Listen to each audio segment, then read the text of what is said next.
¿Qué tal? Dios les bendiga. Pues vamos a continuar con nuestra serie de cómo disfrutar el resto de la vida. Y el día de hoy vamos a hablar al respecto de cómo conservar la alegría. Seguimos estudiando el libro de Filipenses, la carta del apóstol Pablo a los Filipenses. El día de hoy vamos a estar viendo el capítulo 3 del versículo 1 hasta el versículo 11. Y bueno, ¿a qué se debe que muchos cristianos pierden la alegría?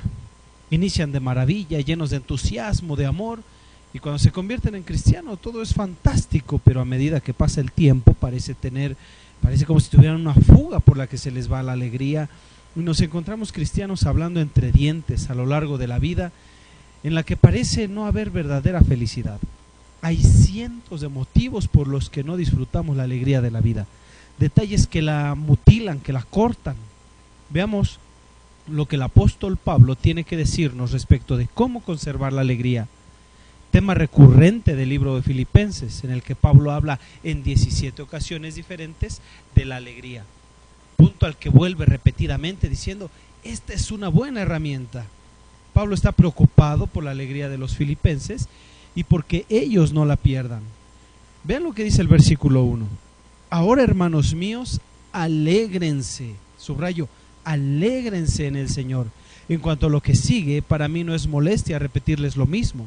Al contrario, lo hago por su seguridad. En este pasaje nos aconseja tomar 3 precauciones para conservar la alegría.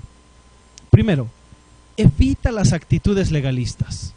A veces el legalismo acaba la alegría de vivir en los cristianos, tanto que puede arruinar una familia, gente y hasta una iglesia. Sustituyen las reglas y las regulaciones en las relaciones que mantenemos con Cristo. Va permeando de manera sutil en los creyentes y toma el centro de lo que Dios ha hecho y el centro de lo que tienes que hacer para Cristo. Cuando le das la vuelta al enfoque es que pierdes la alegría. Ha sido un problema desde hace cientos de años esto del legalismo. En los tiempos primarios del Nuevo Testamento, por ejemplo, los legalistas fueron llamados judaizantes, que eran un grupo de gente que decía, sí, cree en Jesucristo, confía en Él con todo tu corazón, mas también hay algunas cositas que debes agregar a la fe. Decían que se debería de aplicar cada una de las leyes judías para ser un verdadero creyente. Las leyes del Sabbat, la circuncisión, leyes de la alimentación, etc. Cuando Pablo oía de los judaizantes se ponía furioso y decía que ellos estaban completamente equivocados. En Filipenses capítulo 3, Pablo lanza agresiones a los judaizantes que tratan de arrebatar la alegría de los cristianos. En Filipenses versículo 3, Pablo lanza agresiones a los judaizantes que tratan de arrebatar la alegría de los cristianos. Vamos a ver qué dice en esta versión de Palabra de Dios para Todos. Cuídense de los que son como perros, de los que hacen cosas malas. Ojo con los mutiladores del cuerpo. Nosotros somos los que estamos verdaderamente circuncidados, los que adoramos a Dios por medio de su Espíritu y nos alegramos de lo que Cristo hace en nuestra vida sin poner nuestra confianza en lo que logramos por nosotros mismos. Ahora, al pensar en perros, pensamos en animales domésticos, cálidos, encantadores. Más en el tiempo del Nuevo Testamento los perros no eran animales domésticos, eran como limpiadores salvajes que atacaban a los seres humanos. Era de lo peor llamar a alguien perro. Déjame darte una precaución. Tú debes de tomar una precaución, y la primera precaución que quiero darte es que debes de vivir cada día por la gracia de Dios. La gracia es la clave para disfrutar. Ambas palabras van juntas y tienen la misma raíz griega, para que te des cuenta de que todo lo que hace Dios en ti y en tu vida lo hace por gracia, más que trabajar por ella y ganarla. La gracia es el secreto de la vida. Pablo usa su vida como un ejemplo. Pablo era una superestrella legal antes de ser un creyente, ¿recuerdan? Siempre se comportaba conforme a las reglas y regulaciones, pero nunca funcionaban. Vamos a ver lo que dice el versículo 4. Aunque yo tendría razones para confiar en lo que he logrado por mí mismo, no lo hago. Así que si alguien piensa que tiene razones para confiar en lo que ha logrado por sí mismo, yo tendría más razones que cualquier otro.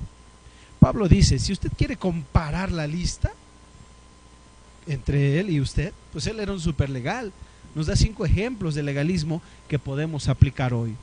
¿Cómo sabes que estás siendo atrapado por el legalismo? Vamos a ver, mira, primero comienzas a confiar en los ritos. El apóstol Pablo dice: fui circuncidado al 8º día en el pueblo de Israel. Nosotros tenemos nuestros ritos en la actualidad: bautizos, comuniones, ayunos, presentaciones. Si quieres quedar atrapado en estos ritos para salvarte, estás en problemas. Y entonces no solo confías en los ritos, sino que confías también en la raza.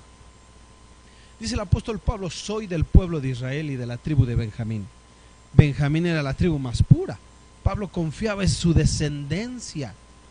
Algunas veces ustedes han oído decir: mi papá es cristiano, mi mamá es creyente, mi tío es pastor. No, mi abuelo era un pastor reconocido, renombrado. Podemos ser religiosos, ¿sí?, por transferencia, pero no se puede ser cristiano por transferencia. Así es que entonces confías en los ritos, confías en la raza y confías en la religión. El apóstol Pablo dice: era un hebreo entre los hebreos. Pablo era muy religioso. Jesús no tiene nada que ver con la religión, se opone a ella 100%. La religión es un intento del hombre por acercarse a las obras de Dios, y Jesucristo es un intento de Dios por acercarse al género humano. Ahí existe una relación, pero hay una gran diferencia. Ninguna denominación posee derechos de autor acerca de la verdad o la patente de Dios. Y entonces empiezas a confiar en las leyes. Dice el apóstol Pablo: con respecto a la ley, yo fui un fariseo. Pablo aplicaba todas las leyes. Pensamos en los fariseos como unos hipócritas, pero los había sinceros y genuinos. Sí, también existía una élite espiritual en aquella época, pues aunque solo había 10 mandamientos, ellos lo expandieron hasta 610. Ellos eran muy legales. Un fariseo no se comería un huevo puesto en el sabbat, porque eso era considerado como trabajo. Si era picado por un mosquito en el sabbat, no podía rascarse porque era considerado trabajo, y no permitirían hacer ninguna otra cosa porque era considerado trabajo. Eran profesionales en cumplir las reglas. Y por último, ¿cómo sabes que estás siendo atrapado por el legalismo? Sí, los ritos, sí, la raza, religión, leyes, pero la quinta cosa es que empiezas a confiar en la reputación. Y por el ardor y la rectitud en la legalidad, yo no tenía culpa. Hoy el pueblo dice: leo la Biblia, doy testimonio, voy a la iglesia. Eso es legalismo. El asunto es que nada hay de malo en ninguna de estas cosas, pero el problema es que pensamos que eso nos da puntos con Dios, y no es así, porque Él nos ama incondicionalmente. En Romanos 14:17 dice: en el reino de Dios la comida y la bebida no son importantes. El reino de Dios tiene que ver con agradarle a Él y con la paz y la felicidad que trae el Espíritu Santo. Pablo advierte que la cristiandad no es un asunto de reglas, ritos o regulaciones. Si la vida cristiana fuera un montón de no hagas, imagínense, cualquier muerto calificaría como cristiano, ya que nada hace. La vida cristiana se compone de rectitud, paz y alegría en el Espíritu Santo. Así es que, número 2, reevalúas tus actividades. Mucha gente va en busca de la felicidad en lugares equivocados. Él compara el valor de la religión con la relación con Cristo. No hay comparación. Él había sido un hombre muy religioso, pero estaba perdido. Versículos 7 y 8 dice así: en esa época pensaba que todo eso era muy valioso, pero gracias a Cristo ahora sé que eso no tiene ningún valor. Es más, creo que nada vale la pena comparado con la enorme dicha de conocer a Jesucristo, mi Señor. Por Cristo he abandonado todo lo que creía haber alcanzado. Ahora sé que eso solo era basura. De esa manera he conseguido tener ahora a Cristo en mi vida. Miren, la palabra valioso es usada una vez, y pérdida es usada 3 veces. Esta es la declaración de pérdidas y ganancias de Pablo. Todas las cosas de las que habla las considera una pérdida completa, sin valor alguno. En otra traducción dice: pero independientemente, lo que era para mi ganancia fue un desperdicio comparado con la capacidad de poder ganar a Dios. Miren, déjenme decirles esto: los intérpretes aquí son educados, delicados. Ellos utilizan basura y desperdicio, pero esas no son las palabras de la raíz griega. En la raíz griega esta palabra es traducida por estiércol, abono. Déjame darte la segunda precaución con este punto.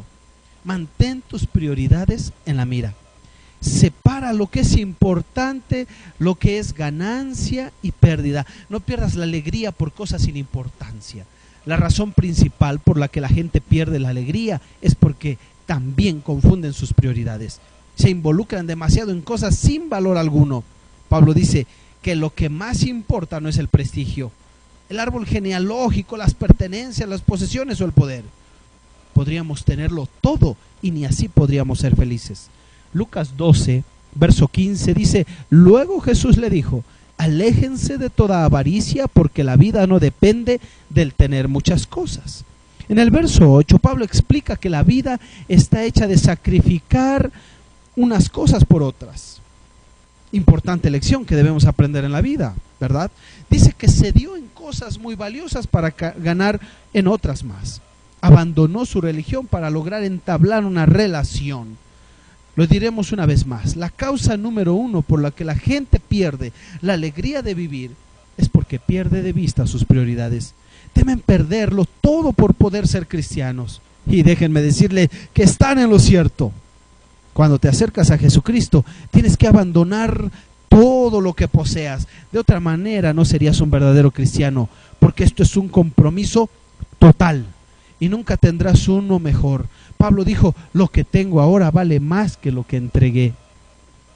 Se entrega la culpa, pero se gana una conciencia clara. Se entregan preocupaciones, pero se gana el deseo de vivir. Se entregan frustraciones y falta de propósito en la vida, pero se gana un sentido verdadero de las cosas y un propósito para vivir. Se entrega un viaje seguro al infierno y se gana un viaje seguro al cielo. Se entregan tantos intentos de resolver todos los problemas por nuestros propios medios, pero se ganan todos los recursos de Dios para resolverlos con su ayuda. Eso es una magnífica compensación, mis hermanos y hermanas. Miren, déjenme decirles, Jim Elliot dijo: no es ningún tonto quien entrega lo que no puede cargar por lo que no puede perder. ¿Qué es lo que temes entregar a cambio de tener a Dios? Al convertirte en cristiano, en realidad te deberás a Él. Vivir en verdad en Cristo. Tal vez lo que temes es que cambie tu vida y no quieres ceder. Y lo que temes perder es lo mismo que roba tu alegría. Mira, déjame darte el tercer punto. Reenfoca tus ambiciones. La alegría duradera es la que proporciona el conocer a Cristo cada vez más.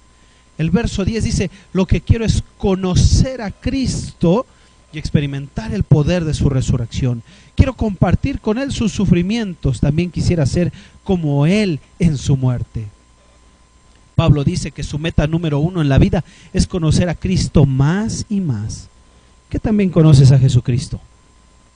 Pregunto, ¿qué también conoces a Jesucristo? Conocemos a muchos cristianos que han sido cristianos 5, 10 o más años y no conocen a Cristo realmente. La palabra en griego significa conocer íntimamente, tener experiencia con. Es la misma palabra usada por los griegos al traducir el Antiguo Testamento en la parte que dice: Adán conoció íntimamente a Eva y luego tuvieron un hijo. Ese es el tipo de conocimiento. La misma palabra usada en el Nuevo Testamento es el verso dedicado a José, donde él no conocía íntimamente a su esposa hasta el nacimiento de Jesús. Miren, déjenme leerles lo que dice la versión extendida, porque es muy interesante. Dice así: por la determinación de mi propósito que puedo conocer íntimamente a Cristo, es posible que progresivamente llegue a tener un conocimiento más profundo e íntimo con Él, percibiendo, reconociendo y comprendiendo lo más fuerte y más claramente. Este es el tipo de conocimiento. Es personal y progresivo, es continuo y en progreso. Hay una gran diferencia, hermanos y hermanas, una gran diferencia entre conocer y saber acerca de. Así es que déjame darte la tercera precaución. Tienes que llegar a conocer a Dios cada vez más. Así es, tienes que llegar a conocer a Dios cada vez más. No pares de crecer ni dejes de desarrollarte en tu relación con Cristo, porque en el momento en que lo hagas perderás la alegría, al igual que muchos cristianos que estuvieron a punto de alcanzar la vida cristiana que deseaban. Y de ahí en adelante no crecieron nada. ¿Cómo llegas a conocer a Dios de manera personal? Primero, tienes que dar tiempo, porque toma tiempo conocer a alguien y desarrollar una relación del mismo modo. Toma tiempo conocer a Dios. Se necesita pasar un momento a solas con Dios para comenzar a conocerlo. Siéntate con la Biblia, léela, ponte a orar, habla con Dios de tus anhelos, tus necesidades más grandes. Escucha discos, pasa tiempo con Dios y déjalo hablarte a través de su palabra. El único momento en el que muchos cristianos tienen la oportunidad de pensar en Jesucristo es entre la iglesia o con la iglesia, junto con otros cristianos. Por eso es necesario desarrollar la relación desde el propio interior, en el uno con el otro. La otra cosa y cómo llegar a conocer a Dios de manera personal es hablando. Debes de usar el habla, debes hablar con Dios, orar. Las relaciones requieren de la comunicación. Escúchalo que te hable y háblale tú cuando lees su libro. Juan 16:14 dice: hasta ahora ustedes no han pedido nada en mi nombre, pidan y recibirán para que así estén llenos de alegría. Así es que déjenme decirles una clave en este versículo: a mucha oración, ¿qué creen? Mucha alegría en la vida. A poca oración, poca alegría. Ninguna oración, nada de alegría. Y la tercera cosa que tú necesitas para llegar a conocer a Dios de manera personal es la confianza. Las relaciones se construyen con confianza. Dios quiere que aprendas a confiar en Él, permitiéndote experimentar toda clase de problemas en la vida, de modo que aprendas que Él es confiable todo el tiempo y en cualquier situación. Y puedes contar con Él y depositarle tu fe, ya que no es algo que pueda aprenderse con desvelos, sino con años de atravesar situaciones difíciles y problemáticas, en las que podemos ver a Dios sacándonos de ellas y haciendo un trabajo de aprendizaje y experiencia, porque solo podemos aprender viviendo la experiencia. Mientras más vamos viviendo los conflictos, vamos aprendiendo a confiar en Dios y a darnos cuenta de que Él te sumerge en problemas para que te fortalezcas en esta o en esta otra fase de la vida y confíes más firmemente en Él. Pablo explica que sus ambiciones número uno es conocer a Cristo al final de su existencia. Se encuentra en la prisión de Roma y está listo para morir. Ya conocía a Cristo, pero deseaba conocerlo mejor aún. ¿Pierdes la alegría? ¿Ya la perdiste? ¿Tu vida cristiana se ha vuelto rutinaria? ¿Has perdido la chispa? ¿No hay ya la frescura de la originalidad que tenías cuando recién conociste a Cristo? Si es así, ¿cuál de estos tres aguafiestas te sorprendió? ¿El legalismo? ¿Has sustituido gradualmente las reglas y regulaciones por una relación abierta con Cristo? ¿Qué pasa si desarrollo estas actividades y además evito estas otras? Eso hará que Cristo me tome en cuenta. Los cristianos dicen: ¿y si hago esto, Dios me aceptará? ¿Y si hago esto otro, Dios me amará más? Dios te amará aún en el peor de tus días, igual que lo hacen los mejores. Su amor, déjame decirte en este día, su amor es incondicional. El legalismo se filtra imperceptiblemente en nuestras vidas y comienza a asfixiar nuestra alegría. Quizá ninguno de ustedes ha confiado fielmente en Cristo. Ustedes son personas religiosas, buenas y con moral, van a la iglesia, pero no confían verdaderamente en Jesucristo. Pensamos que nuestras malas obras son mínimas y los trabajos buenos los superan en número. Entonces, hagámoslo. Pero Dios no clasifica esto en una escala de 0 al 10. Él juzga basado en un criterio perfecto y este es Jesucristo. Para ser lo suficientemente bueno como para llegar a Dios, tendríamos que ser tan buenos como Él. Quizá fuimos como Pablo, que confiaba en ritos. Fuiste bautizado de niño. No confundas el símbolo con la sustancia. Eso jamás establece relaciones con Cristo.